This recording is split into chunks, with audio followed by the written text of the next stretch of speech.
Bonjour à toutes et à tous, vous écoutez Cinécast. Salut Thibaut. Salut Guillaume. Même pour recommander des films à voir au cinéma, en streaming ou VOD. Aujourd'hui, on vous parle d'un film qui est pas du tout attendu, mais qui pourrait faire la surprise. Ça s'appelle Donjons et Dragons. C'est un film américain réalisé par Jonathan Goldstein avec John Francis Daly, pardon, ils sont deux. Au casting, on retrouve Chris Pine, Michelle Rodriguez et plein d'autres. J'en passe, hein. On va en parler plus tard, Thibaut, dans la critique. De quoi ça parle? Donjons et Dragons, ça vous dit peut-être quelque chose. Il s'agit forcément du jeu de rôle, hein, du jeu de société, si je puis dire, où on se réunit dans une cave ou dans un grenier, dans les années 80 surtout, pour jouer à ce jeu de rôle où il y a un narrateur qui fait toute une histoire avec un voleur, une quête, etc. Ça a été notamment représenté dans la série Stranger Things. C'est revenu un peu à la mode, mais il y a toujours eu des grands fans, hein, de cette joute. Et maintenant, ça a droit à son propre film américain, forcément de studio. De quoi ça parle? Ça parle d'un voleur beau gosse, une bande d'aventuriers improbables qui entreprennent un casse épique pour récupérer une relique perdue. Donc c'est la quête. Sauf que forcément, les choses vont mal tourner lorsqu'ils attirent les foudres d'une mauvaise personne. Je propose qu'on regarde un petit extrait de la bande-annonce qui va nous en mettre un peu plus dans les yeux. On your knees. Okay, chop it off. Chop it off. Let's do it.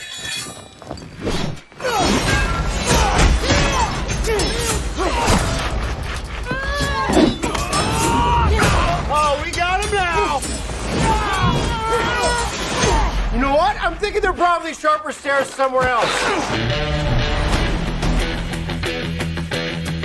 We're thieves, but we help the wrong person steal the wrong thing and unleash the greatest evil the world has ever known.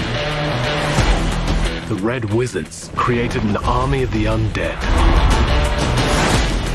On va s'arrêter ici, Thibaut. On a compris des méchants, des gentils, de l'action, de l'humour.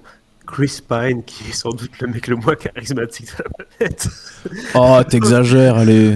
Je le trouve pas très charismatique en tout cas. Mais tu vas nous dire ce qu'il en est ici, Thibaut, dans ce Donjons et Dragons. Ça sent la bouse quand même, hein, de prime abord. Ah, de prime abord, ça sent bien la bouse, hein. C'est clair que je trouve que de ce qu'on en disait, des premières images et tout, ça avait pas l'air d'être un film très sexy, ça avait pas l'air très joli, ça avait pas l'air très intéressant ni très drôle. Et Dieu sait qu'on s'est quand même bien fourré le doigt dans l'œil, hein, apparemment. Et globalement, un peu les critiques font amende honorable depuis. Mais le film est pas mal. D'ailleurs, j'ai été le voir en rattrapage, j'ai été le voir avec des gens dans une salle de cinéma, ça faisait très très longtemps. Oui, parce que je sais pas ce que t'as dit au début, hein, il est sorti en Belgique fin mars, il sort en France là maintenant début avril, mi-avril. Ouais. Ah, tu ne l'avais pas dit, voilà, je ne sais plus, tu vois, je suis tellement fatigué, je ne sais plus ce que tu dis, Guillaume. Mais donc, dans la salle, honnêtement, ça a plutôt bien fonctionné. Et pourquoi? Alors, le truc, c'est que Donjons et Dragons, tu te demandes qu'est-ce qu'ils vont faire avec ça, en fait. Est-ce qu'ils en font un film sur des gens qui jouent, ou est-ce qu'ils vont en faire un film avec juste des personnages de Donjons et Dragons, enfin de type jeu de plateau, jeu de rôle. Et ils ont opté pour la deuxième proposition, à savoir juste des personnages dans un univers fantasy, avec des quêtes, plein de personnages avec des noms rigolos, des gens qui doivent aller sur le pont de machin chose et ensuite aller dans les montagnes de bazar pour aller chercher l'artefact machin chose. Enfin, tu vois vraiment l'espèce de jeu de rôle un peu cliché, tu vois. Mais en même temps, c'est un peu ce qu'on attend de ce genre de film, à savoir un film qui doit pas trop se prendre au sérieux non plus, sinon ça fonctionne pas. Si tu prends le truc complètement, ou alors ça doit être vraiment canon de chez canon, très premier degré, très réaliste. Mais si tu le prends un peu au second degré, tu peux jouer avec les codes et du jeu évidemment, bien sûr, mais aussi de plein de jeux de jeux vidéo, hein, tous les Elder Scrolls et tous ces trucs là, hein, tu vois, Baldur's Gate. D'ailleurs c'est marrant, il parle de Baldur's Gate dans le film, les Oblivion, enfin voilà, toute la série, c'est exactement de ça que ça parle. D'un univers fantasy que et les joueurs de jeux vidéo et les joueurs de jeux de rôle connaissent bien.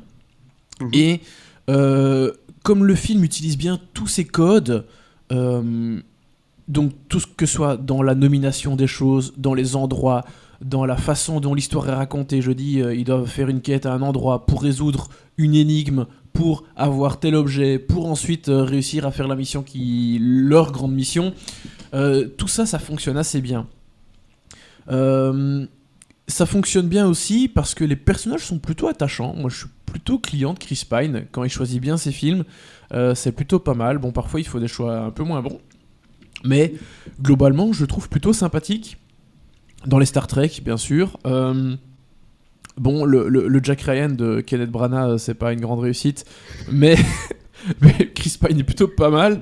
Dans Hell or High Water, je l'aime plutôt bien aussi. Enfin, Comancheria, il est vraiment bien. Donc voilà, c'est un acteur qui, je trouve, quand il peut faire de très bons choix. Et quand il fait de bons choix, on voit qu'il s'éclate un peu. Comme dans, voici que le titre m'échappe, Outlaw King, voilà, Ouais. le film moyenâgeux avec Florence Pugh notamment, il est vraiment bien. Et ici, tu vois qu'il prend son rôle à cœur, qu'il s'éclate. Et donc en tant que spectateur, c'est assez plaisant. Pareil pour Michelle Rodriguez, qui est toujours très chouette quand elle se donne à fond. Il y a Roger Jean Page, là, de la fameuse série Bridgerton, c'est ça ? Parce que j'ai pas regardé, hein, donc que je dise pas de bêtises, je crois que c'est ça. Qui a un petit rôle assez sympathique. Il y a Hugh Grant, qui depuis visiblement 4-5 ans, voire un peu plus, ne joue plus que des méchants britanniques snobs. C'est drôle. En général, ça fonctionne bien, hein, que ce soit dans Paddington 2, évidemment, ou dans...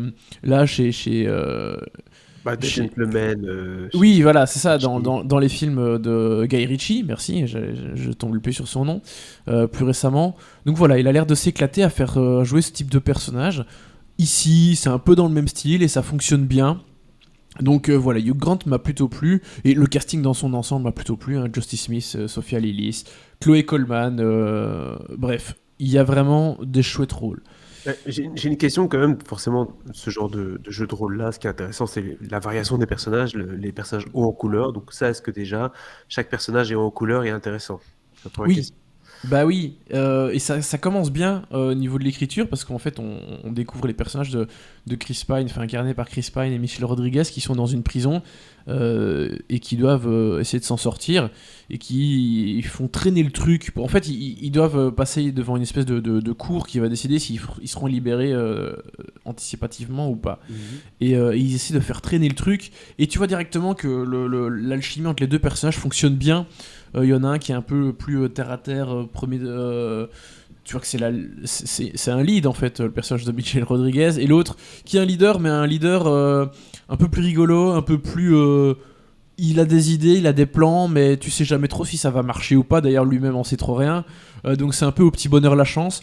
Donc ça fonctionne bien. Et l'équipe, parce que voilà, ils vont devoir réunir tout un groupe afin de réussir leur mission. Ils vont avoir l'aide d'une espèce de elfe, puis un magicien qui est un magicien pas très très doué.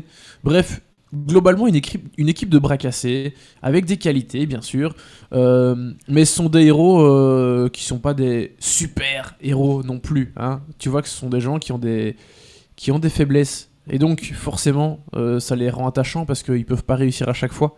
Donc ça c'est plutôt bien vu. Très bien. Est-ce que j'ai quand même une question? Quand tu vois la bande-annonce, souvent dans les trucs comme ça un peu fantasy, il faut y croire. Et pour y croire, il faut que tout soit bien réuni, qu'on ait à la fois des décors saisissants, qu'on ait des costumes saisissants et tout. Quand je vois la gueule de Chris Pine avec sa petite coiffure un peu bien foutue, ou bien la queue de cheval de Michelle Rodriguez, ça me fait un peu peur parce que je me dis, ils ont l'air trop Hollywood pour être dans ce monde-là. Est-ce que je me trompe? Non, écoute, franchement, ça passe. Je trouve que la direction artistique, pardon, de manière générale, est plutôt correcte. Il y a rien d'incroyable. Enfin, les effets spéciaux sont ok. Il y a parfois sur des plans larges où c'est un peu moins bien, mais globalement, on a été tellement habitué à pire venant de chez Disney, Marvel, etc., que quand tu vois ça, c'est ok. Donc ça m'a pas gêné outre mesure. Après, c'est pas grandiose non plus, mais ça fait le taf. Tu rentres dans cet univers, tu rentres dans ce monde, et les personnages, leurs quêtes, les différentes péripéties, tout ça, dans l'ensemble, ça fonctionne assez bien. Et donc finalement, Donjons et Dragons, c'est plutôt une bonne surprise. Voilà. Très bien, écoute. Une petite dernière chose à dire avant de donner la note? Non. Bonne donne la note alors, Thibaut. Bah, donc ce sera un bon 3 étoiles. Vraiment, j'ai pas boudé mon plaisir. Et oui, on s'attendait pas à ce que ce soit aussi bien. Tout à Ça fait plaisir. Moi, je m'y attendais pas du tout. En tout cas, je suis assez surpris, agréablement surpris. Bah, moi même. aussi, vraiment. J'y allais vraiment à reculons. Puis je me suis dit, peu. bon, allez, c'est bon, j'y vais. C'est parce que ça fait du bien, sans doute, de changer un peu des Marvel, de changer un peu des Fast and Furious. Ici, on a une nouvelle proposition, Donjons et Dragons. C'est le 12 avril au cinéma en France. N'hésitez pas un peu à nous dire dans les commentaires ce que vous avez pensé du film. Et surtout, abonnez-vous au podcast sur la plateforme de votre choix pour ne pas manquer nos prochaines recommandations.